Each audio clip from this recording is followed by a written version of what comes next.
soal ngomong-ngomong soal amicus curiae Mbak Bibi, ini kan banyak sekali ya, bahkan sampai Itu yang keren Megawati sih. aja ikut-ikutan gitu Betul, loh. betul.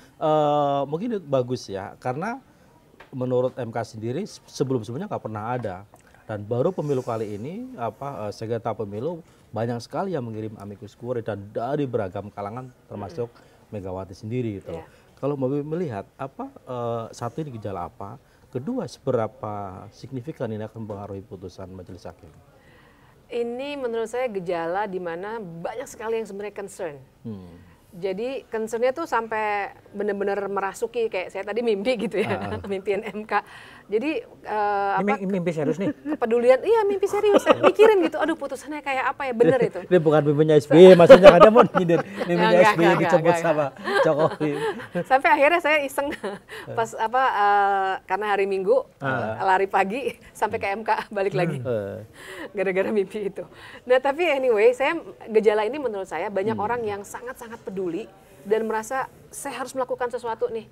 Selemah-lemahnya iman, sekarang kan lagi ngetren juga istilah itu ya. Saya kirim aja deh, terserah dia mempengaruhi MK atau tidak.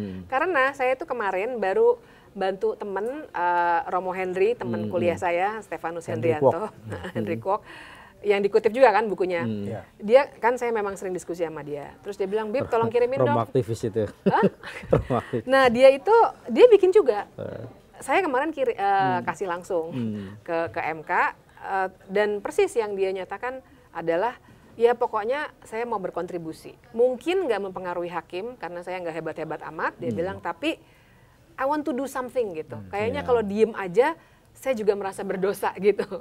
Nah itu buat saya itu mewakili banyak pihak karena akademisi juga banyak.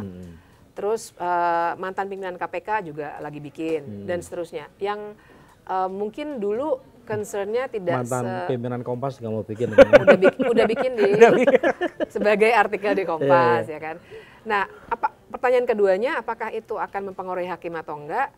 Saya sih masih saya yakin bukan hanya harapan ya, saya yakin paling tidak individu-individu tertentu akan mereka perhatikan suaranya untuk tahu. Karena menurut saya gini, hakim MK itu kan pasti dia juga punya pertimbangan non hukum. Salah satunya adalah persepsi mereka tentang penerimaan masyarakat kalau putusannya begini, kalau putusannya bagaimana gitu ya. Kalau mereka hanya baca media massa dan media sosial, terlalu scattered, terlalu berserakan pandangannya. Nah, saya cukup yakin paling tidak mereka akan membaca untuk tahu kecenderungan-kecenderungan itu. Nah, tapi yang saya khawatirkan kembali mungkin itu akan mempengaruhi pertimbangan hukum, tapi tidak mempengaruhi putusan. Mungkin tidak mempengaruhi amar putusan. Saya yakin dibaca kok. Dibaca ya.